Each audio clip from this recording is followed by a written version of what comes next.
Hi, everyone. Good evening.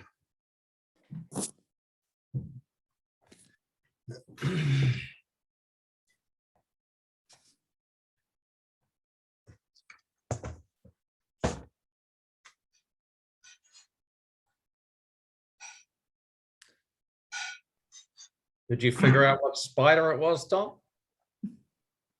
So what? Did you figure out what spider it was? Oh, somebody said it was an orb, Right. garden orbs. I don't know. I'd tell you what, I walked out last night at around this time and I almost walked into it. Yes. And yeah, well, I mean, it's harmless. And you know what? It was there in the morning when I went to work, because when I go to work, it's still dark. When I came back from work, it was gone. And then the next night it was up again. So he's a quick worker, this fellow, or gal, I don't know. But, it was a little scary. All right, I'm sorry. I thought it was at 7:30. Ellen texted me, and I got on it as soon as I was actually on a computer.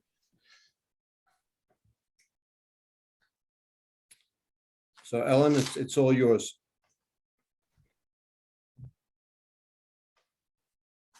Hello? Hi, Ellen. Can you hear us? That was weird too. I was having some glitches. Okay, well, Tom, thank you. Sorry for the mix up. Yeah, I'm sorry.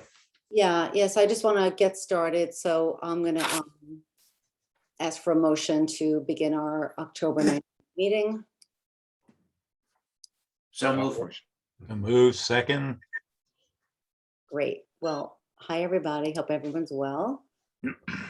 So I'm going to just get to, we have a guest speaker tonight, and I'm not going to go in order of our agenda just to accommodate schedules. We have two guest speakers tonight. The first is Margot Thompson, who is joining us on short notice, so thank you, to educate us a little bit on the New York State Stretch Code, which is something part of the Climate Smart Communities Initiative, or I don't know if it's a Clean Energy Communities Initiative, but Margot, you'll tell us, and something that we're considering proposing for adoption. The town just adopted that, and I'll just turn it over to Margot for you to give us I guess a brief presentation.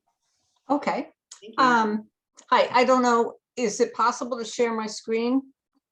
It should be. Should be, so, Yes. okay, let me put this up.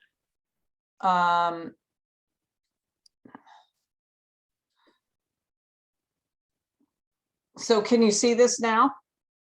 Not yet. No. I do not know what. Actually, Margot, Wait, I might be able to. Oh, wait, I need to, okay. How about now? hold on. You know what I'm gonna do, Margot? I'm gonna make you a host. Well, wait a minute. I think this might work. Wait a There minute. you go. You got it. You got it. Okay, Oh, yeah, we see you coming up. yeah. Okay, I need to click on something to. Okay, Okay, perfect. all right. So thank you for inviting me. I'm with Newport Ventures. We have been working with NYSERDA for probably about, oh gosh, I don't know, a year and a half, 2 years, right? Almost at the cusp of the pandemic starting. So we've been doing most of our meetings in Zoom, but anyway, we're continuing. We've been providing support to communities throughout the state who are interested in adopting the stretch. I've been working primarily with communities on Long Island. My colleague, Matt Evans, would be the primary contact for you in the Hudson Valley, but he's busy doing some other training tonight, so I'm filling in for him. Anyway, the New York 2020 stretch code is an integral part of the broader New York State Climate Leadership and Community Protection Act that was signed into law in 2019. Very aggressive, one of the most aggressive carbon emissions goals in the country. 40% reduction in carbon emissions and 70% reduction, or 70% renewable energy electricity generation by 2030. And the stretch code is an important part of that because buildings comprise about 40% of our total energy use. So increasing the energy efficiency of our buildings is critical in achieving these goals. Typically, New York State follows the International Code Council Energy Code, otherwise known as the IECC. It's a 3-year cycle. Every 3 years, the energy code is updated. And what this graph shows is that since 2015, in each 3-year cycle, the stringency of that code, energy code, has only increased by about 1% every 3 years. And that is not going to get us anywhere close to the goals of net zero by 2050. The orange line at the top shows kind of the business as usual trajectory. The bottom orange line shows the New York stretch, probably approximately a 10% improvement in energy efficiency. And if we do that every 3 years, much better likelihood that we'll be able to achieve the goals. A little quick, just very broad overview of how the stretch code differs from the New York State 2020 New York State Energy Code that's based on the IECC. Basically, a little bit more for on the residential side, slightly better improvements in the prescriptive requirements for insulation in below grade and above grade assemblies, as well as windows. Better, more efficient lighting, addresses water heating by certain requirements as far as hot water piping lengths from the water heater to the different faucets and fixtures. All ducts in conditioned space and requirement that they're sized properly. Solar and EV ready, and that doesn't mean solar panels on every building or electric vehicle charging in every home or multifamily building, but at least adequate breaker space to allow for future installation. And then balanced whole house mechanical ventilation. That's an option. Doesn't necessarily, a community doesn't necessarily have to adopt that, but it is an option that's in the code. And performance testing of that ventilation system. ERI, Energy Rating Index, that's kind of another path, an optional path to the prescriptive path. And the stretch code has a lower ERI index, 50 versus 62. So the lower the number, the better. And basically that's based on a scale of 100. And an ERI of 50 would approximately indicate that the home built today would be 50% more efficient than a home built to the 2006 energy code. So it's not a comparison to the state, the New York State energy code. It's comparison back to 2006. So 50% better than that. On the commercial side, fairly similar, a little bit more stringent prescriptive requirements for insulation in below grade walls, above grade walls, windows, doors, skylights. a requirement for blower door testing in some new commercial buildings, moderately sized buildings, 25,000 to 50,000 square feet. So not all buildings, but where it's realistic to do a blower door testing or blower door test to identify building envelope leakage. That would be new for commercial buildings, and it's an important diagnostic tools. Likewise, more efficient lighting addresses hot water piping design, ducts in conditioned space, EV ready parking. If there are more than 10 parking spaces, again, space in the electric panel to, not that you have to install necessarily the full-fledged charging station, but just leave enough room in the panel to do it in the future. Solar ready, and it's only applicable to buildings 5 stories or less, and where there is 40% of the roof space on the south side of the building is available. So it's realistic. It's not like, oh, you've got to figure out how to do solar on every single new building. Whole building energy monitoring in very large commercial buildings. And it addresses some other things like elevator performance and commercial kitchen equipment. There's also, and this is similar to the 2020 New York State Energy Code, then a designer or a builder, developer or builder has to choose one additional efficiency measure from a set of options. And those pertain to the building envelope, to lighting, water heating, solar. So there's some choice there, but it just has to choose one area to go a little bit better. A lot of people will ask about existing buildings, because certainly a lot of communities in New York have historic buildings and or just buildings that were built, 50 years ago. How are we going to bring that up to new code? Well, the stretch code applies to existing buildings the same way that the state energy code does. It's sort of, if you touch it, it has to meet the code. If it's a part of the building that you're not renovating or changing in any way, that's fine. It doesn't have to meet the code. So if someone were gutting and doing a complete renovation to 50% of a residential or commercial building, that 50% would have to comply, what was being touched.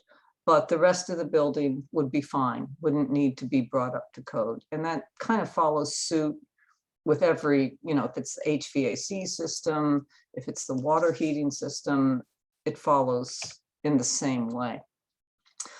To give a little bit of perspective on the economics of the stretch code, NYSERDA hired outside third-party consultants to look at both incremental costs on both the residential side and the commercial side.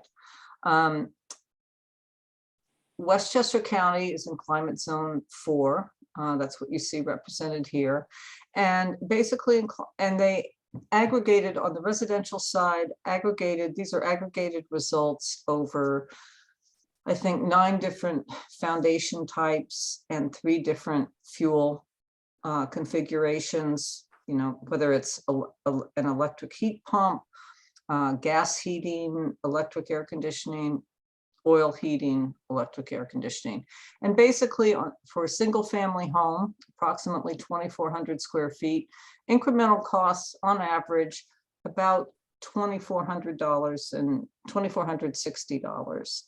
And for a multifamily dwelling unit, about $1,488 per dwelling unit. So just about a 10%, 9-10% payback, or I'm sorry, not 9 to 10 year payback. So not a, not a significant climb. And this, none of these, any builder can look at these numbers, and we've done a lot of presentations, and you know, there's always a builder in the room that'll raise their hand and say, oh, well, that's not what it's going to cost me. So this may not be, you know, it may not hit the nail on the head for every single builder, but this is the approximate ballpark range. And you could maybe add $500 or so dollars either side, $1,000. I can't say exactly, but it's not totally out of range by any means. On the construction side, the payback a little bit longer, about 11 years, but still reasonable for a commercial building. And for both residential and commercial, these are before any incentives from utilities, before any federal tax credits. So the costs are likely to be somewhat lower.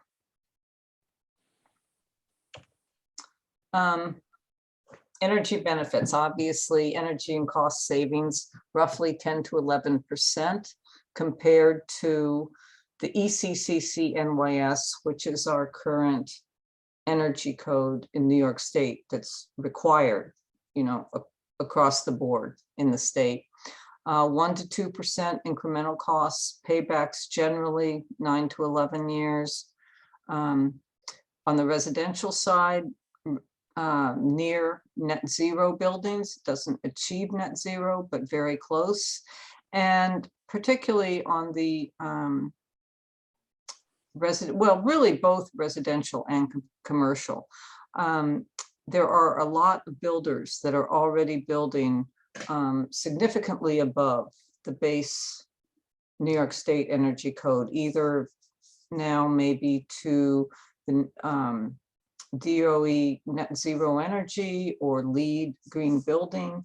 And customers on both residential and commercial side are looking for more energy efficient, less expensive to operate, more sustainable buildings. So there's a very good kind of economic and market driven argument to be made for these buildings.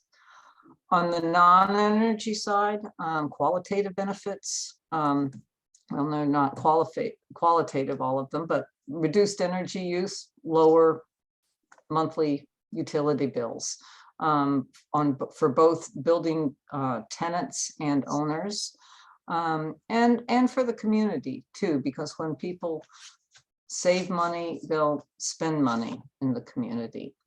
It does assist in creating a broader broader opportunities for workforce development. And as I said before, makes the community more attractive. People want these and more resilient buildings and communities. I know, I guess as I understand, Mamaroneck was hit very hard by the hurricane Ida. Yep. Past summer. And, no green building program or stretch code is going to, prevent or mitigate any damage, but, well, I shouldn't say prevent any damage, but it can and it will mitigate just because they are built to a higher standard. Other interest across the state and specifically in the Hudson Valley, a lot of communities have already adopted the stretch code. As Ellen mentioned, the town of Mamaroneck recently adopted stretch, town of Bedford, Hastings-on-Hudson, Beacon, Montour Falls, Dobbs Ferry, and a lot of other communities across the state. So there's kind of growing interest in it, and definitely something that communities are adopting. And I'll say, I'm not sure if you're, you probably are aware of this, but this is another, driving factor for community adoption. The connection with the Clean Energy Communities program is that adoption of the New York Stretch Code is considered a high impact action, so that if a community or a township adopts the stretch code, prior to the end of the year, they will be eligible for $5,000 in grants for green or renewable energy, not renewable energy, energy efficient renewable energy funding. So that's, that's certainly a driver and something that a lot of communities have been interested in. NYSERDA has developed a lot of resources to assist in adoption of stretch. They have an adoption guide that contains possible language, or at least a starting point for language for local law. Community does have to develop and pass a local law and then to adopt the stretch code, something that New York State allows adoption of a more stringent energy code than this base state code. That needs to be voted on and adopted at a local village board meeting. And then that needs to be submitted to the Department of State Energy Code Division to just make them aware that your village, your township, whatever, has adopted a more stringent code. Right now, the stretch code is an overlay of the energy code, which just means it highlights the changes to the state energy code, but there isn't a single volume yet, but it will be coming soon.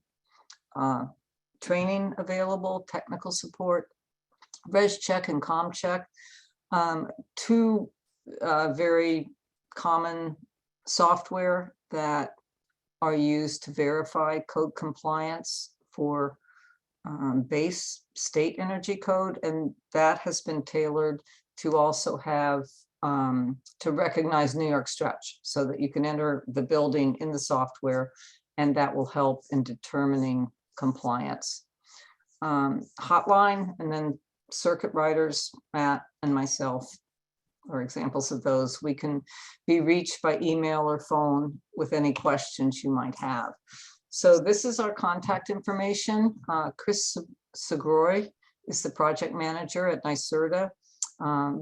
He's readily available, but I'd say Matt Evans would probably be, kind of the first point of contact. I'm happy to help if I can, and certainly, any questions you have that either we can contact Chris or you can contact him directly.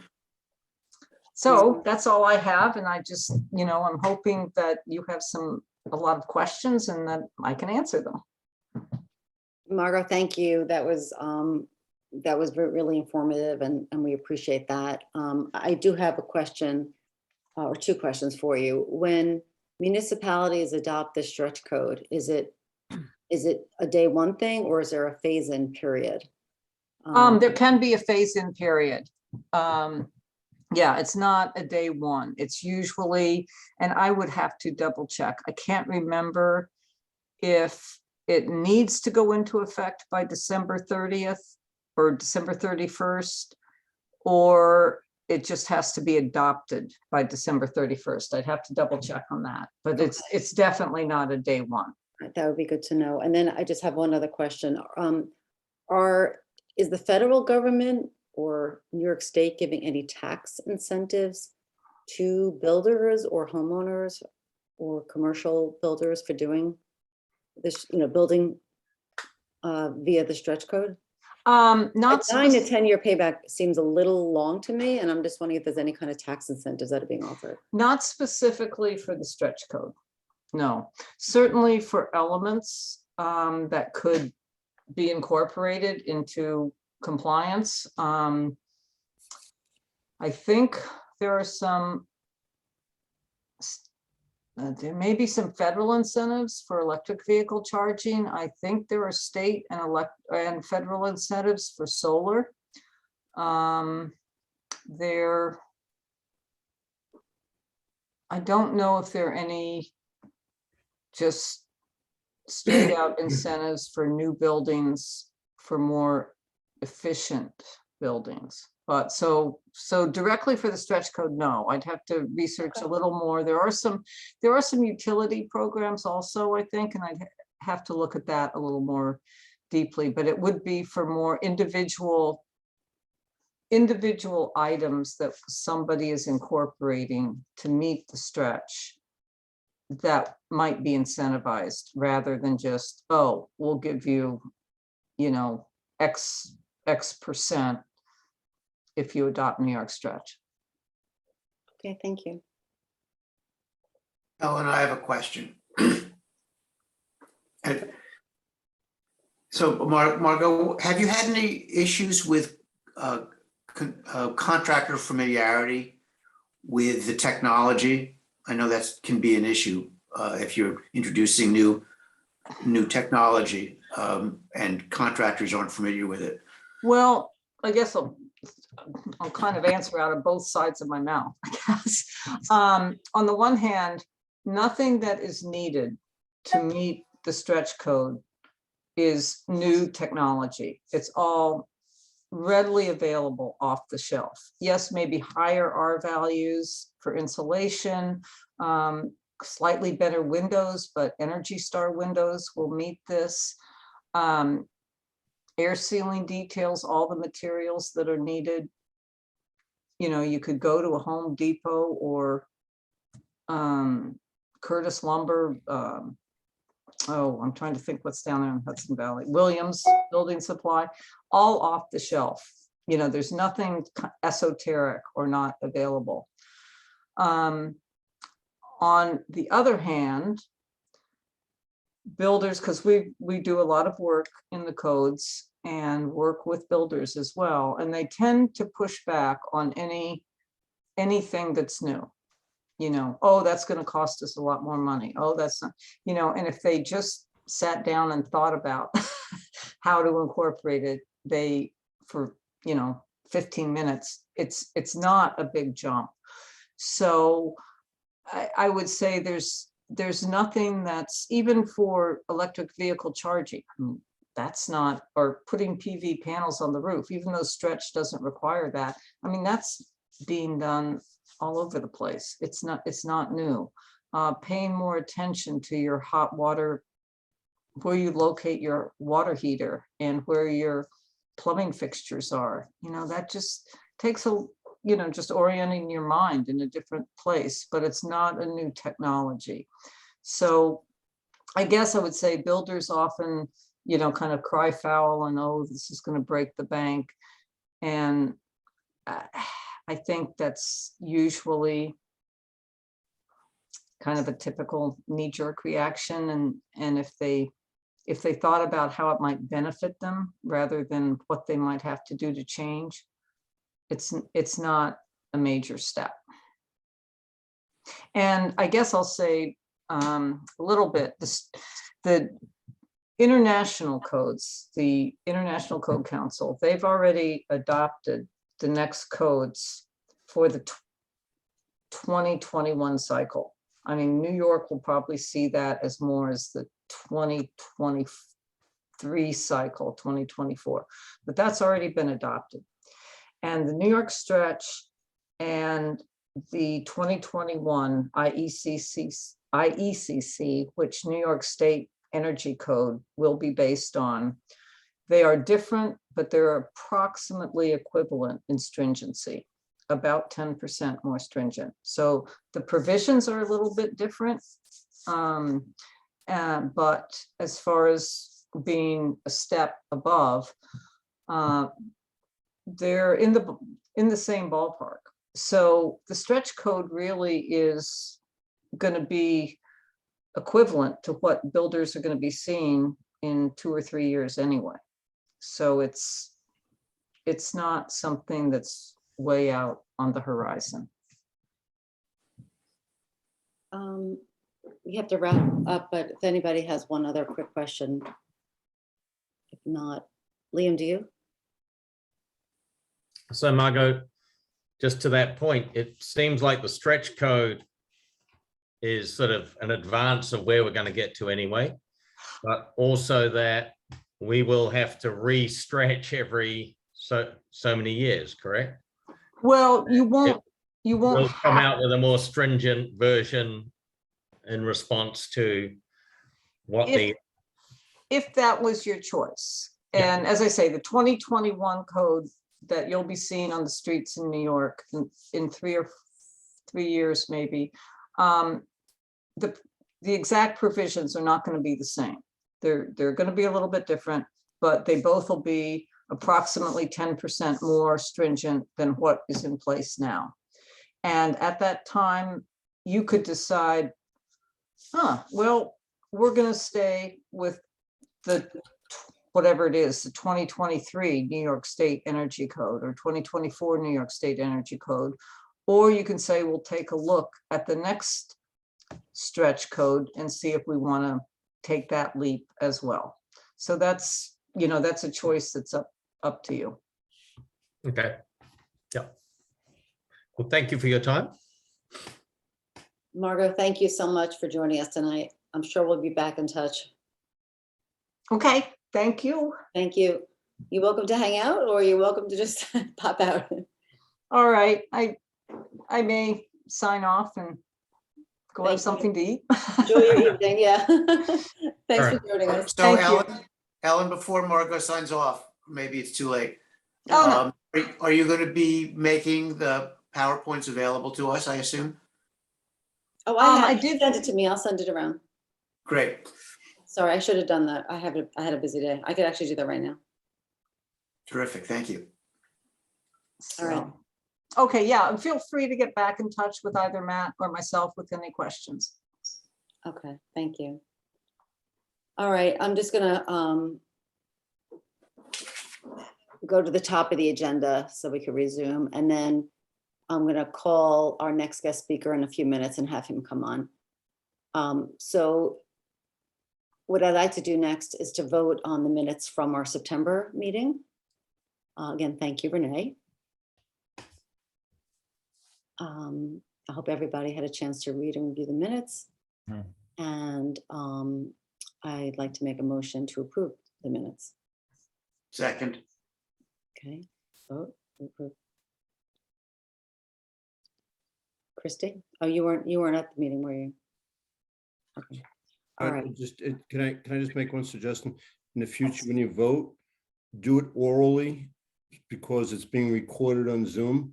And Okay. if someone someday wants to challenge it, at least you could say, listen, everybody said yes. Okay. I So, don't mean to be, no, I don't mean to be stickling it. okay, sure. I just, you know Happy how to do life that. is around here. I hear you, Tom. Thank you. Okay. So anyway, we got everybody's hand up in the boxes and we are approving the minutes. And Renee, please just be in touch with Robert on that, as always. Thank you. So good news is that at the BOT meeting last week, I think it was, the village approved a new tree law, which is really groundbreaking and really a testament to the hard work and perseverance of Beverly Sheridan and the people on her tree committee. They worked really hard and really long on making this happen. And it's exciting because when something like that happens, like the next day I got outreach from Larchmont saying, we'd love to see a tree law. We want to do the same thing. And I know that the town is working on something. So I think that this sort of will catch fire. And it's nice that I think that we were at the forefront of that. So I think enforcement is going to be tricky, but I think that it's just great to have that tree law, because up until now, there was really not anything that could be done if a private property owner just wanted to clear cut all these great old trees. There was nothing that the village could do. And now there is a code that they have to adhere to. So I think that's just, that's great. And I know the tree committee appreciated our support. I think that that actually did help. And David, thank you for pushing us to do that.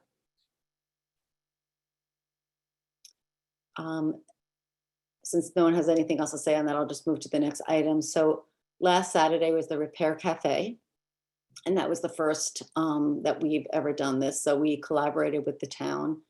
I would say they really did most of the planning. It was at the senior center. And I saw Debbie there. I saw Tim there. Tim was a fixer. I think he was doing some woodworking. And it was just a great, Debbie, I don't know. I just thought it was just a great community event. There was a woman with a sewing machine, doing sewing, somebody doing, jewelry making or jewelry fixing. Of course, you had an electronics guy. Plant swap, I'm sorry. plant swap. Right, those Plants. plants. So it was just, there was a lot going on. I heard from Sewer Deanna that I think there were 40 people that came with items to be repaired. And I did a stint at the welcome desk, and people, even people that were walking out, and because we were asking if their items were fixable or not. This one woman was so funny. She's like, they didn't fix my item, but I'm just so happy. Like, I think, and even I bought a can opener that the guy said to me, it can't be fixed, but it gives you some closure. At least you know, okay, I've tried and I can't throw it away now. So I think it was really great because some things did get fixed and saved. And some things you just know, you know what, there's no hope and it's just time to get rid of it. So I think that this will happen again. And I just think that all in all, it was a successful event. Yeah, I thought it was great. It was a lot of fun and people were very enthused. My sewing machine got fixed. It was a minor fix, but Oh, was that's great. that's great. yeah, so it was really fun. Yeah. I And the would go again. fixers seem to really enjoy it. Yeah, there was a computer guy there too. He was fixing people's computers. I know, that was pretty, Tom came, Tom was there. yeah, we saw Tom. Mhm. Lindsay, is that you? That's me. Oh, hi, thank you for joining us. We got started a little late. No problem. If you don't mind, I just want to plow through a few other items and then we'll get to you. Is that okay? No problem. Okay, thank you. So we need to talk a little bit about our logo. So this has sort of been in process for a while, and just to refresh everyone's memories, we launched a logo contest last spring. We decided to make it sort of a community event and put it out to residents and students in the high schools. And I think, Deb, we got like 29 submissions and they were all from students. I think it was only 18. Oh, I thought it was more than that. But Anyway. I mean, a lot of them were sort of like, you know, back of the napkin kind of thing. There were a few that seemed maybe possibilities, and we narrowed down the field and we selected a winner. We paid out the, we had cash prizes courtesy of an anonymous donor. And we paid out. We have not announced the winners because we were hoping to work, and we made this clear, work with the winner to say, well, we thought yours was the best entry of the ones we got. It still doesn't completely reflect our mission, our community, what we're about. It was a little bit one-dimensional because it was just of a tree, and it's sort of pleasing to the eye, but we felt like it sort of just didn't go the whole way. So we're sort of in a quandary of like, okay, what now? Because he's really, look, he's a 10th grader. He's really not being very responsive. So Tom, just so you know, I know that jury was out, but I asked if maybe the graphic designer that does some work for the village would maybe take a look and see if she could sort of like, you know, modify it such that, because right now I think it doesn't have a water elements, and I think it really should. Well, he did add, he sent a couple of things before he was paid his money, I think, but maybe not. Yeah. But after that, he just didn't answer anything until the other day, he actually sent the files. And I think it's pretty clear that he's finished with his involvement in doing anything. Debbie, do you have them to share your screen? Ooh, I know how to do that. Okay, let me see if I can get that up. Should we? Because we haven't really like shown the winners yet. That's true. That's true. We have not. I don't know. That's up to. I don't know. I'm just saying last time we weren't allowed to show them. We hadn't wanted to show the actual winning thing as yet, but I don't know. That's, Only because it's being recorded. I don't know. Okay. I don't Yeah. know. It's up to you guys. I mean, So our Modification either way. It's So hard our to goal is discuss to them. take the winning entry and try to work with it. And I'll see if when Jerry gets back, if we could have the graphic designer that, because she was amazing. She helped us do the logo, the composting logo, which I think is really a nice looking logo. Jerry's back. Jerry's back. So, okay, I'll be in touch with him. that'd be great. Because I was playing around with it, but if someone really knows what they're doing. Yeah, I was too. I was on some logo website trying to make it, but not my Yeah. strength in life. But- Okay, so that's basically the update, guys. I mean, Liam, I don't know if you want to, wait, is Liam, oh, there, I don't know if you want to take a try at it, or I know you have some creative. abilities. Well, I could, yeah. I can send you, or I can send to everybody what we have. I don't Why know. don't you do that?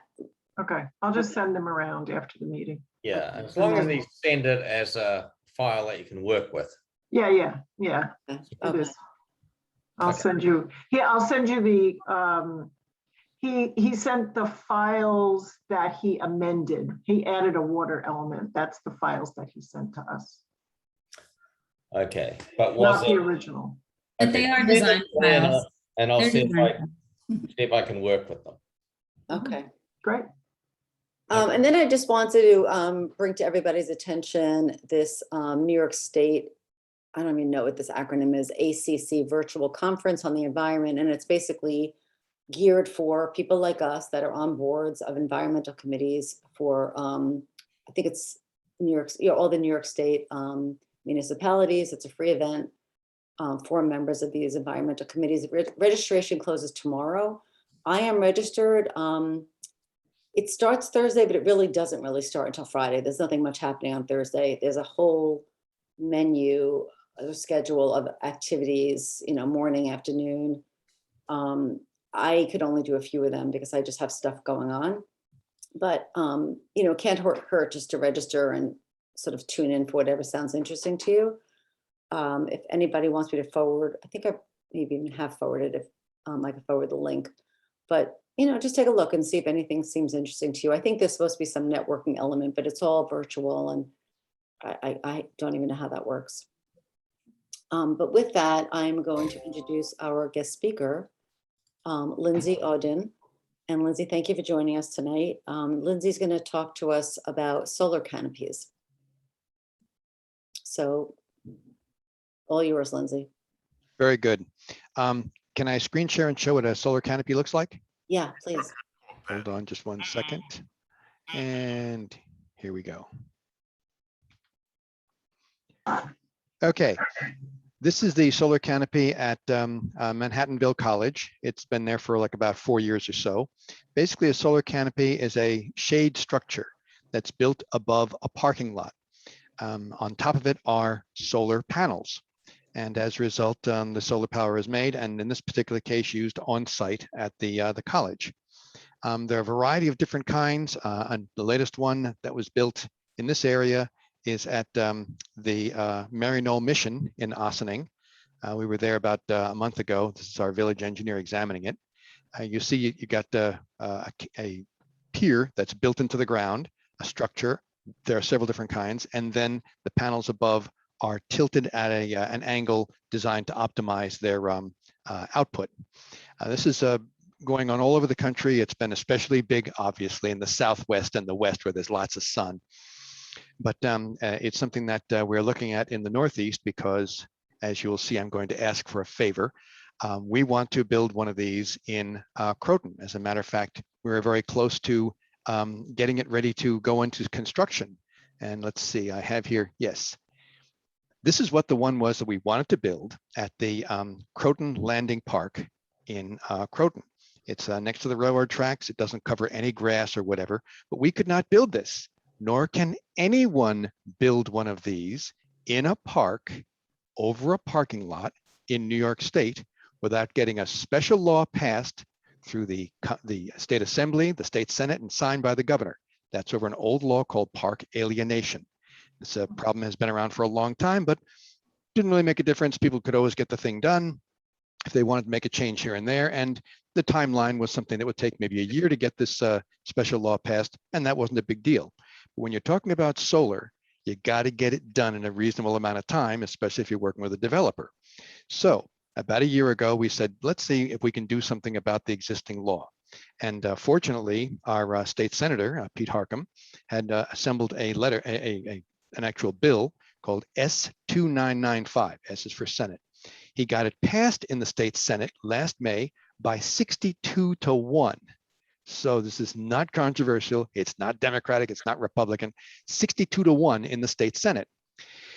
We got our local representative, Sandy Galiff, to produce an identical bill for the assembly, because you have to have a Senate bill, you have to have an assembly bill. And That one's called A6838, A for assembly, 6838 for the number. And that got stopped. It got stopped in the Assembly's Environmental Conservation Committee by its chair, Steve Engelbright. He wants various changes made, which we're happy to do, but it's slowing down the whole process. And he will not bring it up even for discussion. So here's where you come in. One of the people on the Environmental Conservation Committee of the Assembly, hereinafter called the ECC, is your state assemblyman, Steve Otis. We have got right now 44 co-sponsors for A6838 out of the whole assembly, which is about 150. 12 of them are on his committee. We need only 4 more to have a majority on his committee wherein we can push this thing through. Right now, a number of these Canopy programs or projects have been stalled. In the county wanted to build one of these at Croton Point Park. That's not Croton owned. Croton Point Park is owned by the county, but it's a huge park. They can't build theirs either. The problem of trying to get these special dispensations is that it requires a surveyor, it requires legal stuff, and then it can take a year to get through. We thought of doing this until we looked at the ticket price. Between the legal and the surveyor, it's $20,000. You will not get any developers, the people who actually put these things up under community solar, to go along and put these up and under that condition because A, they don't even know if the exemption is going to get given, and they could put $20,000 in, get nothing, and at the end, lose the money. Only one place has done this so far, and that was in Yorktown. And there, the developer took about a year to get the exemption, and unfortunately, I won't mention the name of the developer, but it's not quite a fully wrapped organization. They don't answer emails, they don't answer phone calls. It's pretty much a 2-man operation who did this on the fly. So we've gone back now to our assembly person, Sandy Galiff, to make amendments to A6838. But at the same time, which hopefully might make Stephen Engelbright happy, but we want to push through this whole thing, even if he's not happy with it, so we can get ourselves this work done and open up the door to many, many more of these canopies over parking lots in parks. You have a particular space, your Harbor Island Park could have one of these in it. And here's what happens. When you install one under community solar, your town or village gets revenue for leasing the space above their parking lot. You don't buy these, the developer puts it in on his own. And you get a lease with him for 25 years, 20 years or whatever, during which you get rent, whether or not the canopy even works. Then the output of it can be sold to your residences or whoever you want under community solar at a 10% discount. This is standard community solar stuff. So you get revenue for the village, you get clean power, you get 10% discount, and at no cost to the host, because this is all put up through developers under community solar. So I'm asking you to give me a hand here. Steve Otis is your guy. Who in your organization is your lobbying or legislative person to help me make these things work, make them happen, so we can get Steve Otis to become another one of our co-sponsors? We've already got 44. We're looking for 45, and especially more on his committee. I'm going to stop screen sharing now. Okay. There we go. Has Steve been asked to do this and has said no? No, not yet. We've been going to, what we found is that, and the way we got to the co-sponsors, we go to groups within each of the assembly person's places. And because they are, known to him, we're Croton, he doesn't know us from Adam, right? It makes much more sense to go to first an organization that is already interested in solar, that might even want to build one of these things or get one built, and then go to the assembly person so that it's a constituent speaking to the assembly person. If I go to him, what I've learned is that they don't answer non-constituents. So since you're all constituents and you're in a renewable world of trying to get this stuff done, and might even want to try to get one of these installed in your own harbor park to generate a local renewable power, I come to you as the most appropriate entities. What is it that Steve Engelbright wants? He first said, "Oh, we cannot have any kinds of exemptions to the park alienation law." And I'm paraphrasing with a little bit of humor. Parks are sacrosanct. We cannot touch parks. You must go through a special thing because that's how we've done it for the last 40 years. Well, after a lot of correspondence, he came back in late August and said, well, I'd like to work with people to amend this bill. And he gave us a couple of ideas. One is make it so that it's not going to be able to be done in every park, everywhere, all the time. The bill itself that we put forth limits the size of these things to 2 megawatts. There are parks like Jones Beach, which could accommodate much bigger than 2 megawatts, but we would limit it to 2 megawatts. Most of the small parks are less than a megawatt capability. So we said, fine, let's limit it to 2 megawatts or less. Let's also limit it to the existing parks. It's like basically grandfather all the parks. Keep in mind, this applies to municipal, county, and state parks. Even state parks can't do this. So the idea being that if we grandfather in the existing parks, there's way more there than anybody's ever going to want to touch. There are almost actually over 1,000 parks in New York State. 215 of them are state parks, and then the rest are county and locals. So we said, okay, we'll make it only existing. We'll limit it to 2 megawatts. We'll make it permanent, only where things are permanently parking. He thought, for example, that, well, gee, if you do this and then some people start to park on, this is actually what he said, people start to park on the grass, then somebody will come in and say, oh, I want to put a canopy on that. We said, first of all, nobody's going to bother to do that.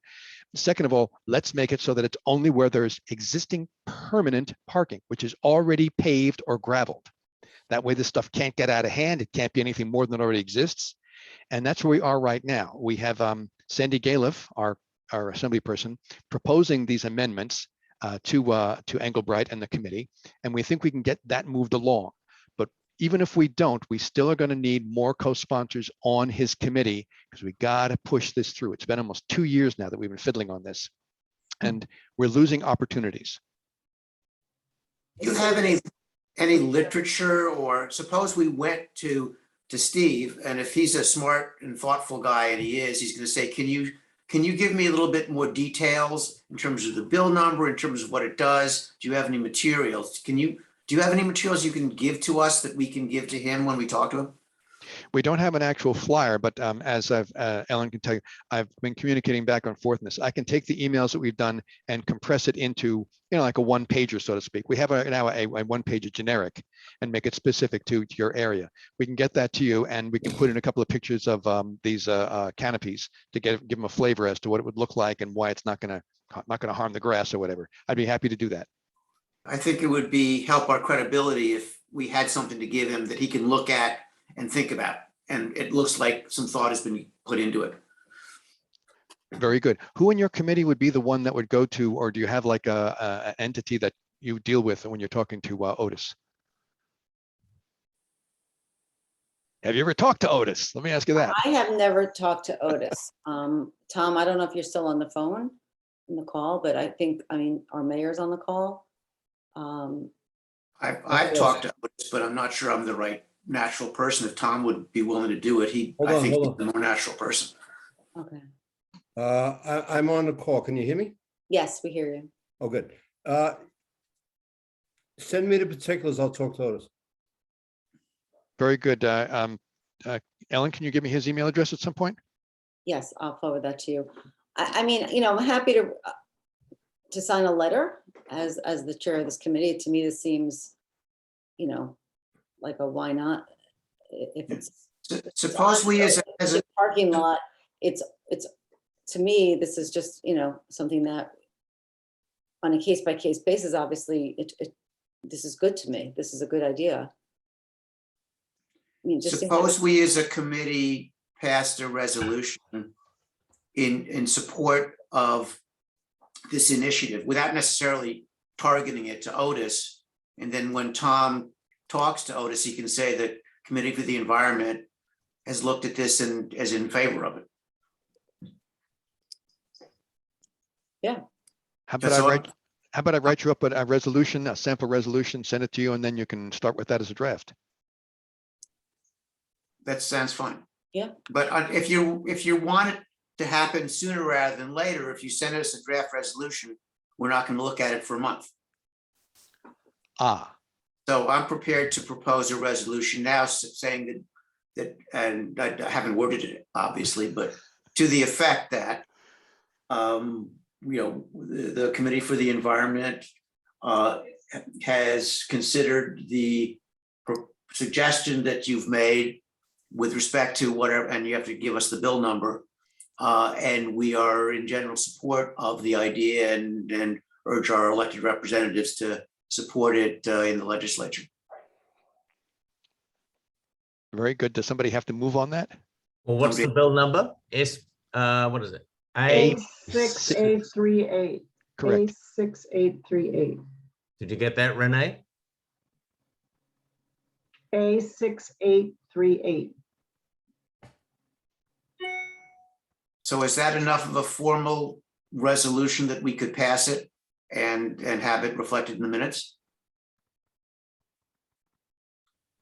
Why not, right? Yeah, he said yes. I think it is. Tom shook his head. So I think it needs a second and then we need to vote on it. I second the motion or the resolution.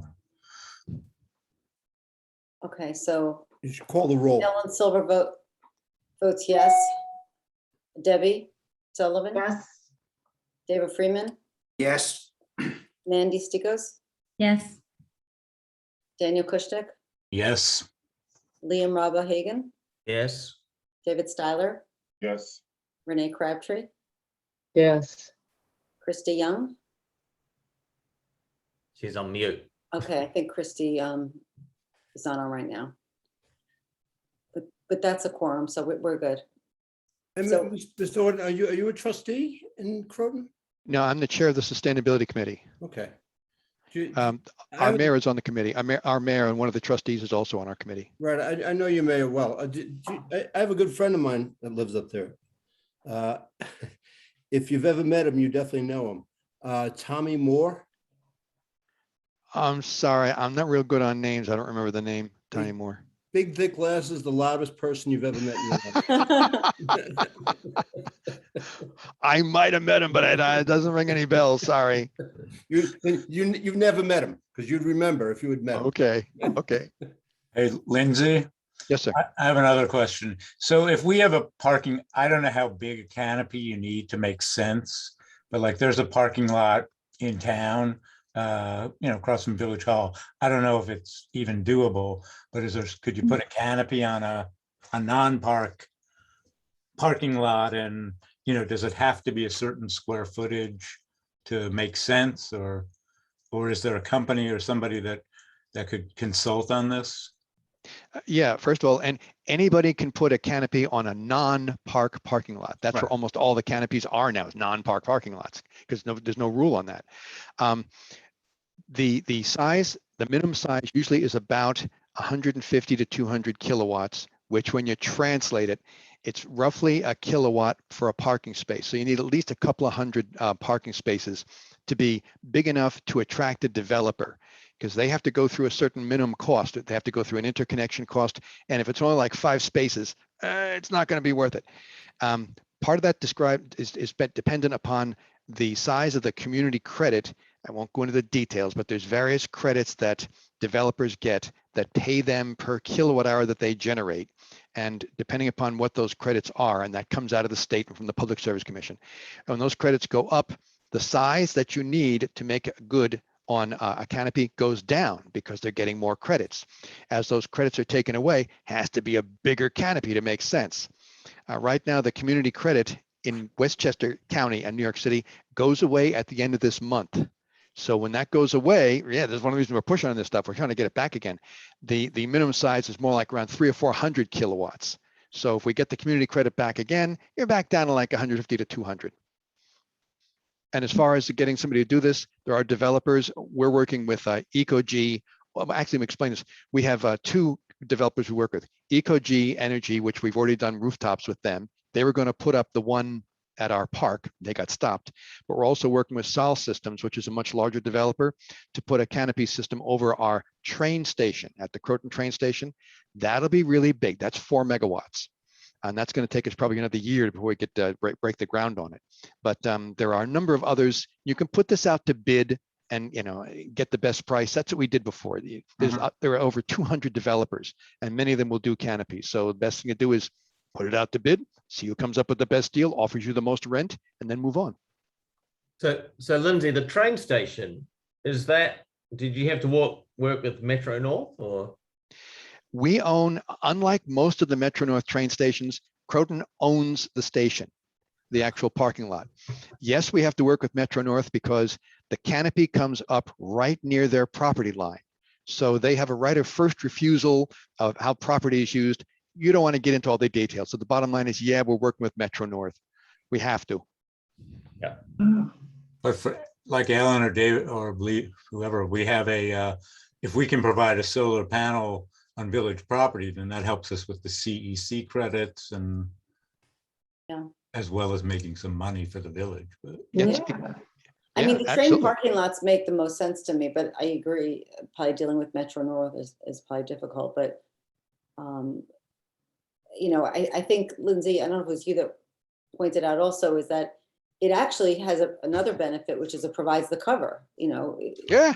People's car, you know, they come back and if it's raining or snowing, or if it's really hot, their car's not baked, you know, so it's actually good for the cars underneath. So I like the idea of it at the train station, just as a use case, but I could imagine Metro North being difficult. I mean, we have a municipal parking lot right across from Village Hall. I mean, that would be a logical place too.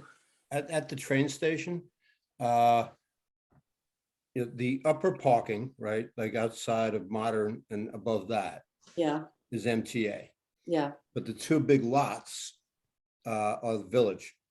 Oh, So Jefferson lot is the village? Both the Jefferson lots are ours. oh. There might be too many trees there, though. Well, that's an Oh, issue. I'm not gonna talk about cutting down any trees, Liam. No. No. and like we, All right. David and I were talking, the village, the Crossing Village Hall, that municipal lot, it may not be big enough, but that would be a good, you know, spot on village property. So, I think aesthetically, that's not the right spot. I think that would, I mean, these aren't the prettiest structures, so the parking lot is aesthetically unpleasing, you know, yeah. I mean, it's not changing any of that. Yeah. Well, you're talking about where we would park when we have meetings there in that little lot? Or you're talking about like where people? By the Yeah, library. the big lot, the 2-story lot. Yeah, by the library. Oh, so you mean the top, oh, I Across see. the street, yeah. Oh, okay, that I agree with. I thought you meant those rows. No. Okay. Yeah. Well, okay, so Lindsay, if you want to just email me that sort of one pager, and we could work with that, and I guess Tom Murphy, you've offered to reach out to Steve Otis, which would be great. But I do Very think good. separate and apart from the legislative angle, which is why I know you wanted to appear before us tonight, I think that we should really, as a community, think about having a solar canopy. We've talked about a community solar project. We know that the Homix Ice Rink was a success.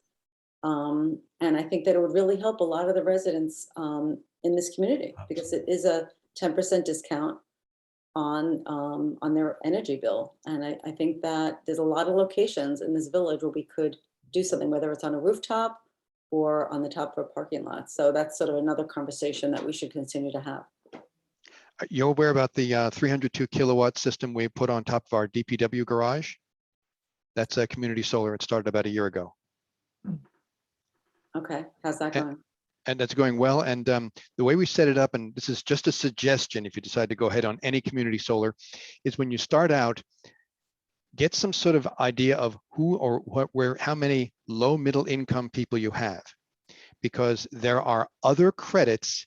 If the people that get on the community solar get the discount, a portion of them are low or middle income, which in Westchester County is like $62,000 a year or less. I know it doesn't sound like a low number, but in Westchester County, if you're making less than 60, this is for like a whole family, less than about 62,000, you are called LMI, low to middle income.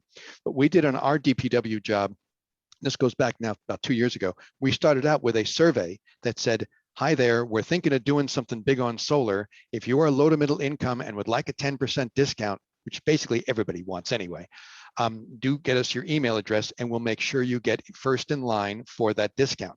That went over really well because it also goes after the business of equity and disadvantaged communities and all that.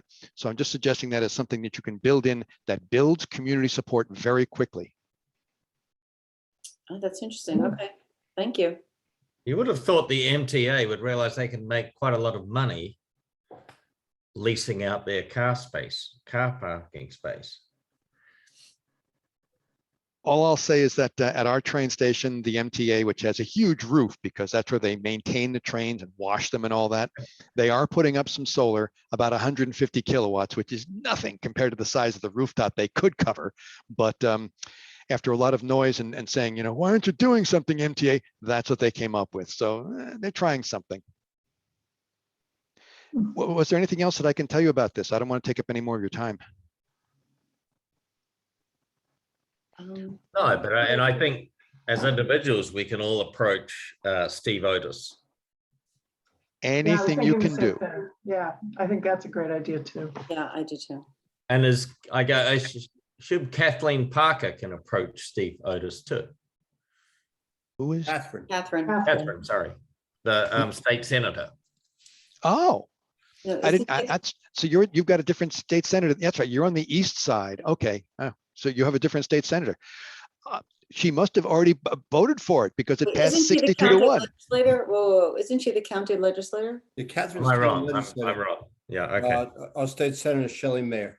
Yeah. Shelley, that's right. Okay, yeah. Okay, right. All right, well, anyway, Lindsay, I'm gonna say goodbye to you and thank you for attending our meeting tonight. You've given us a lot to think about. And we have to cover other things. So thank you Okay. so much. Thank you very much. Thank you for Thank the you. resolution. Have a good Okay. evening. Thank you. Thank you. Thank you. Bye-bye. Okay.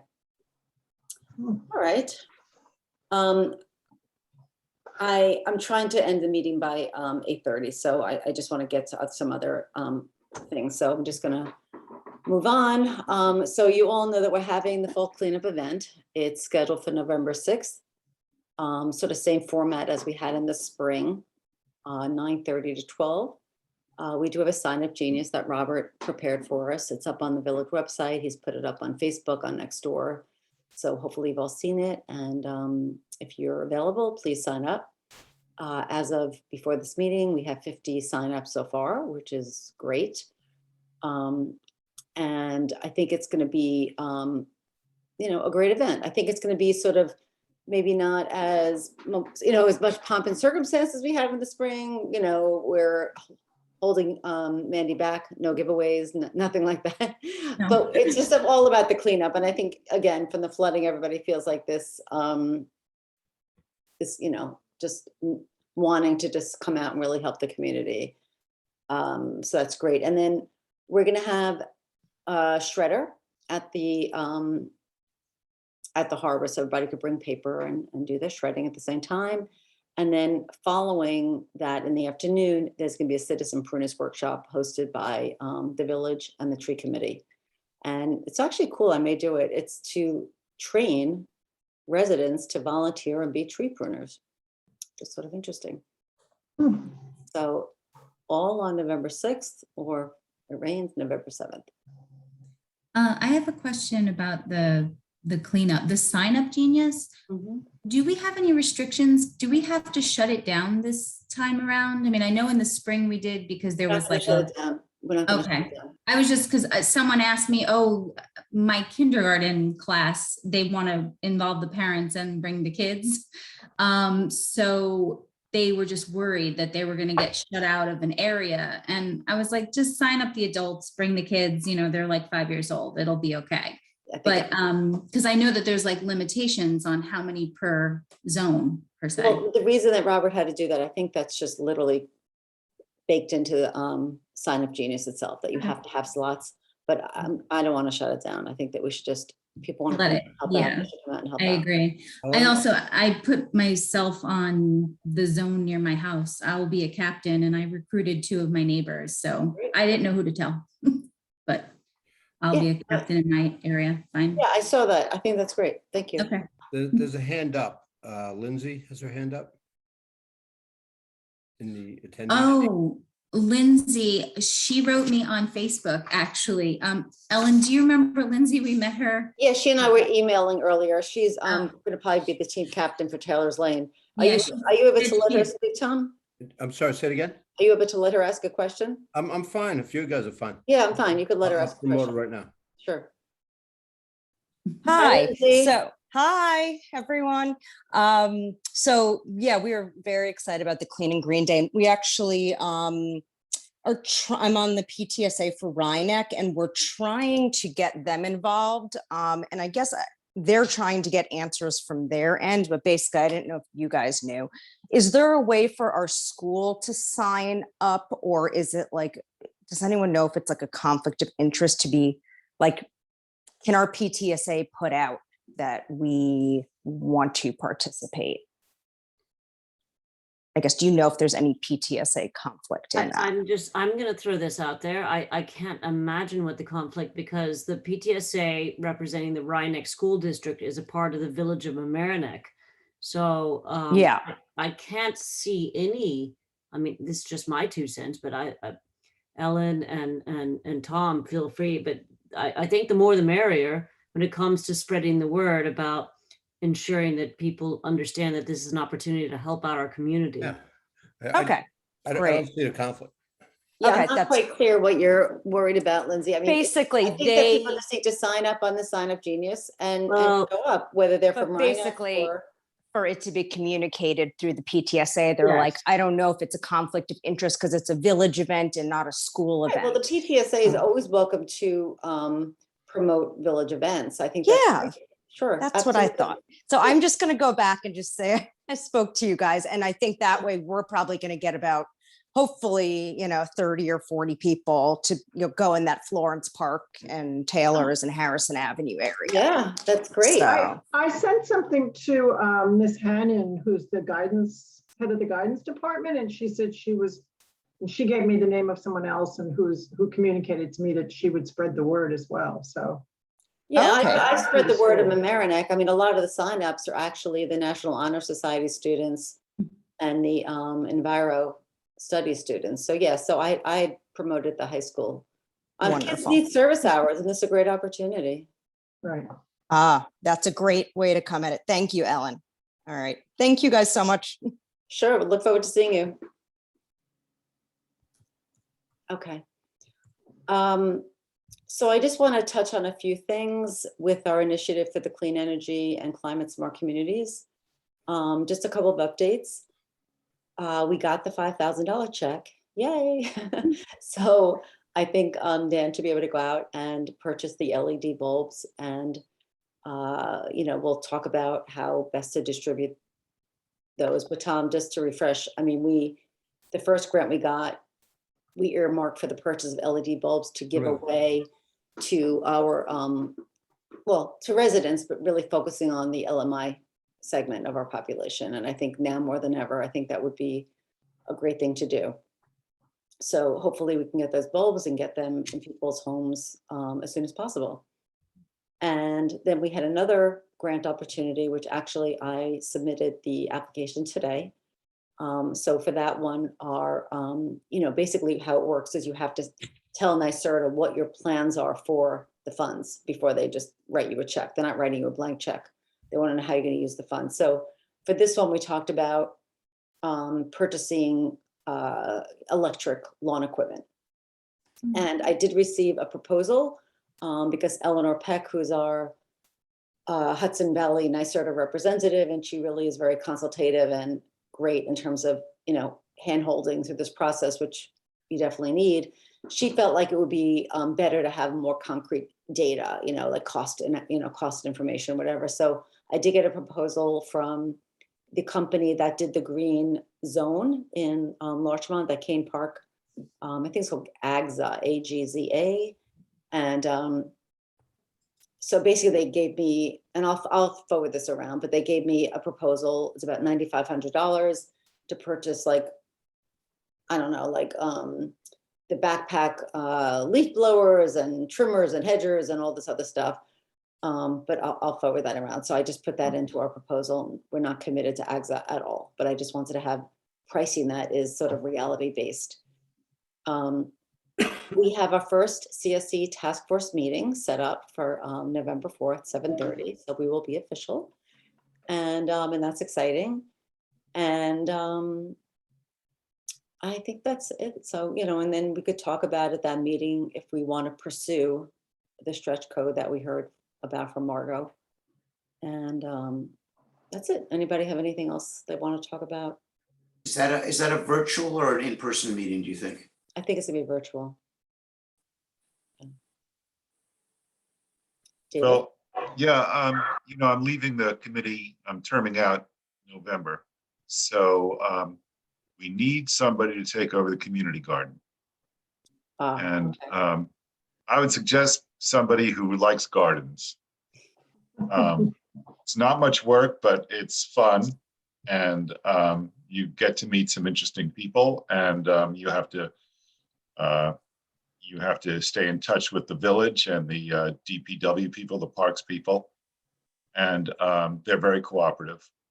So maybe between now and next meeting, figure out if you would like to do it, and I will send you the names of the current gardeners, and I'll give you the information for what you need. And it's a fun thing to do. It's kind of low stress. Right now, the garden, FYI, has been, it was kind of destroyed in the flooding. So a lot of the people's harvests, kind of like people who still had stuff growing, lost a lot of their produce. On the other hand, water doesn't do terrible damage. It's just earth. But anyway, so if you feel like doing this, think about it, and we could talk about it next meeting. Okay, thank you. So you're gonna be at our November meeting. We'll get to say goodbye to you then? Yeah, Okay. I think my term ends in November. Okay. David, are you not, did you do 2 terms? Yes, Okay. 6 years. Okay. So, All right, well, thank you. We will, yeah, if anybody is interested in that, let me or David know, both of us. But just back to the stretch code, are we sort of giving up on the idea of trying to get this adopted by the end of the year? Yeah, I could be honest with you that there's no chance in reality that that'll be adopted by the end of the year. Yeah, Yeah, I agree. I think that's, Yeah, okay. It would have to go through the process and go through secret review. And I'm just being honest with you, there's not time. No, that's fair enough. Yeah, no, I kind of expected that. Yeah. I have to think that NYSERDA is going to come up with a new set of incentives for next year. Yeah, probably. I don't think it's a one-off deal, so No, so. I'm not worried about that. I do want to just mention just quickly, so happily the food recycling program has been resumed and Saturday hours have been reinstated, which is great. I did find out though that a lot of the bin inventory was damaged in the flood. And when they went to reorder, they found out the prices went up. So they were $20, now they're $27. That's a pretty big increase. And that's a bummer, I have to say. So I did confirm that with Larchmont to see if they were seeing the same thing, and they are. So I think we have to think about if we want to subsidize it or pass it on. I don't know. I just think it's $20 just seemed like a nice round number. $27 just, I don't know. I don't like that number, but You have to order from a specific vendor. yeah, that's what I'm thinking, that maybe we just need to research if there's other vendors. I don't know that we would be, that's who we've always used. It was basically Scarsdale was the one that sort of did all the research on the best bins, and they came up with that, and we just sort of did what they did. But I do want to leave the last few minutes for you, Mandy, because you approached me with a new initiative that seemed really fun and exciting, and I want to let you introduce that to everybody. Okay, thank you.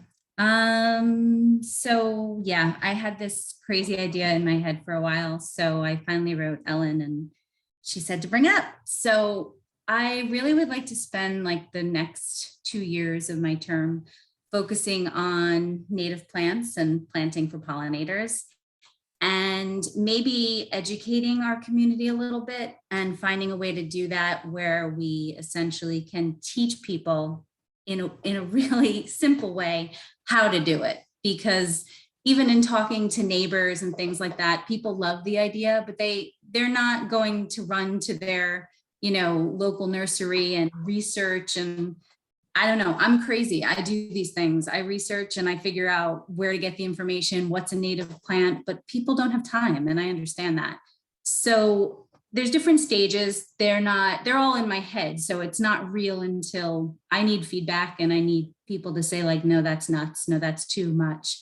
But I thought the Native Plant Center at the Westchester Community College, they do a sale every year. And it kind of made me think, what happens if we came up with a pollinator pack where we decide, 4 of these, 5 of these, 6 of these, and either we work with them or we don't, or we just make the recommendation on like a nice little card and say, if you would like to start a pollinator garden, take a few of these, a few of these, a few of these, and plant them. And the Westchester Community College has a plant sale. Here are their plants. We could forge a relationship with them, not basically that we're selling their plants, but maybe we're getting advice from them according to what they actually have in stock, but just giving someone a blueprint of what to do, really simply, like not like, oh, dig up your whole yard and, start over, but just a nice little circle of plants that'll attract or benefit, the pollinators in some way. There's also an organization called Monarch Way. We could develop a partnership with them. They love to send free milkweed seeds and plugs and things like that. And if we talk to them, they probably would, if you have to apply in advance, they probably would send us tons of stuff. And my last thought was a little crazy, but I thought maybe we could develop a reward system. I love the pollinator pathway signs, but or healthy yard signs, but people are just taking a pledge, but what are they really pledging? They're not learning anything. They're not doing anything other than they're saying, I'm not putting pesticides on my yard. And I don't really feel like people even know about it, to be perfectly honest. So maybe there's like a little reward system where our committee is, giving a little piece of signage that says, this is a gold level garden in the village of Mamaroneck. This is a silver level. And it basically, we grade someone, and I'm not thinking residential so much, but why not businesses? Because there are tons of businesses when I'm driving by and they have like terrible shrubs and things that don't help anyone or anything. So I don't know. I thought the reward system might be more attractive to businesses because, they might say like, well, our business received a blah, blah, blah, because we're doing, we're planting for the pollinators. So those are all my crazy ideas. I hope it makes a little bit of sense. It probably would need a subcommittee and I probably would need a lot of feedback, but I have no problem writing people, getting a relationship started. In my thoughts, I thought if we did do the plant center, if they gave us a discount for our village folks to order from them, or if we made a percentage, we can then purchase signs. But I know we're not really for profit. I'm not saying we're taking the money, but we could leverage, people purchasing through them. And they would pick up the plants themselves. But that's all I got. I hope it made sense. No, I think that's exciting. And I think that you should try to solicit to form a subcommittee because it is a lot.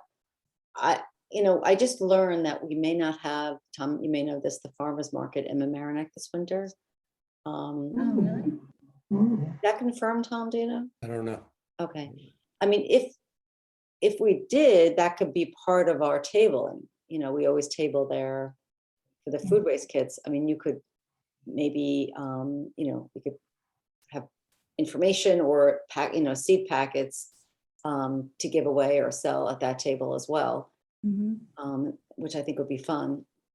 If not, I don't know if the Down to Earth Market, I think they may, what I'm hearing, stay at the Larchmont train station.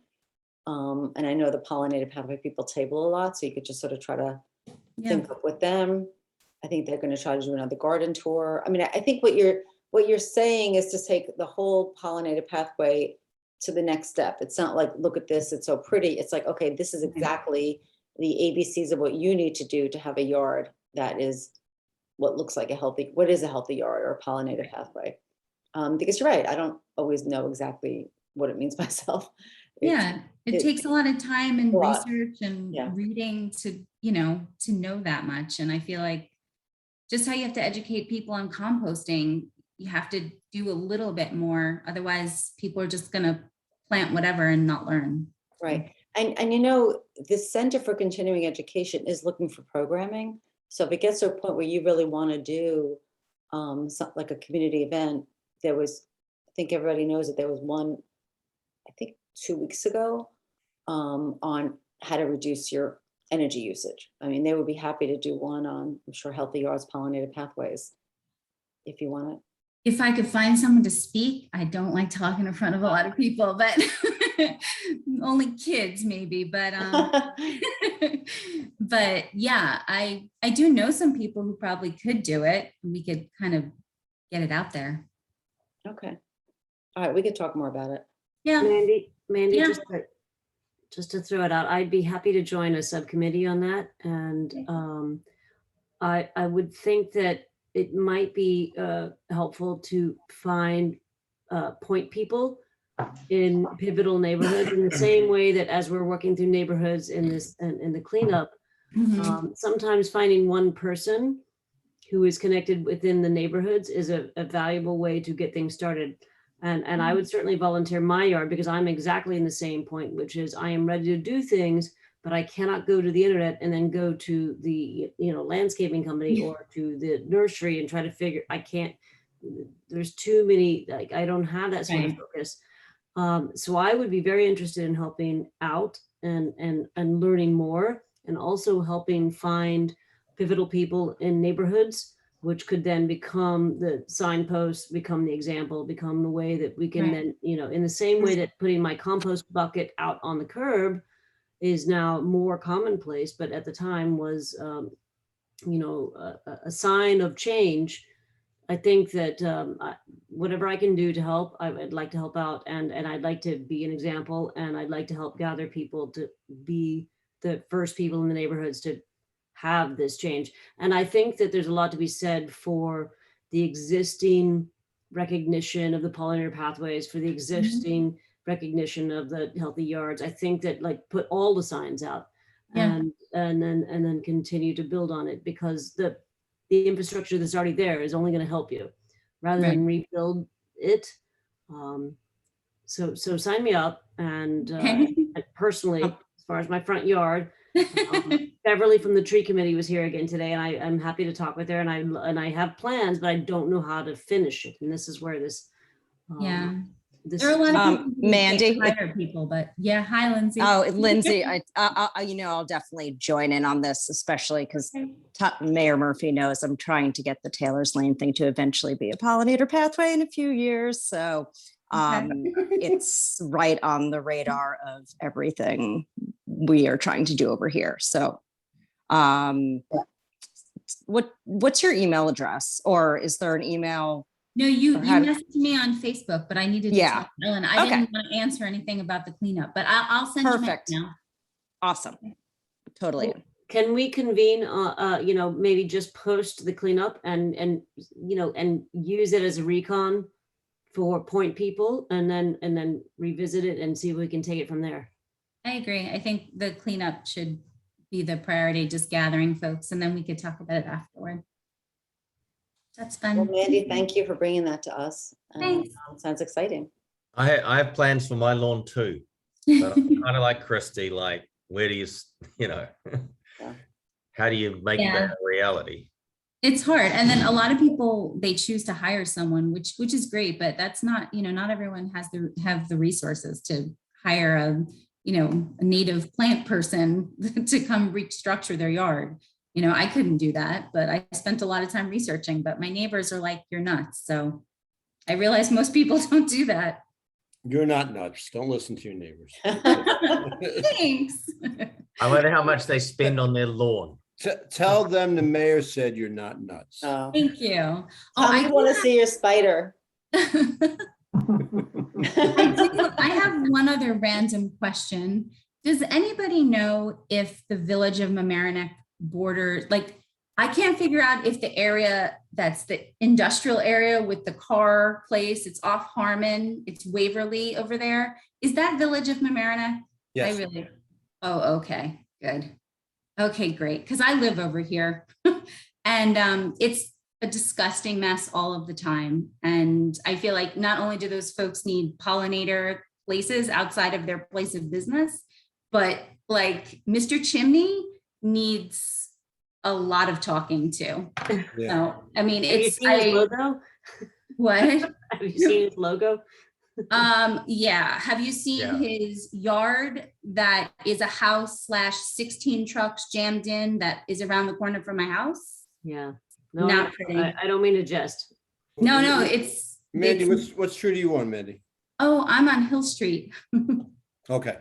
Yeah, which I love it over here, but they do not keep up their end of the bargain over there. Yeah. There and whatever that construction lot is across the way with all the garbage out in front of it, they should be embarrassed. Like they shouldn't, I don't know. They shouldn't be allowed to have a business like that with broken fences and I will look into it. yeah. Oh, I wrote you a letter too. Sorry about sidewalks. Anytime. No, I remember getting it. Yeah, sorry. Yeah. Don't be sorry. That's, you know, that's what I'm here for. Okay. All right, everyone. I think we've covered our agenda. This is a good meeting. So I will make a motion to end our meeting. Second. Christie, Yes. okay. Debbie, Dan, Yep. David. Renee. Yes. All right, Yeah. David. Good night. Tom, thank you. Oh, thank you. For hosting. Have a good evening, everybody. I'll see you in a month. So thank you, Okay. everybody. Bye. Bye. See you, everyone. Bye, Bye. everyone. Bye.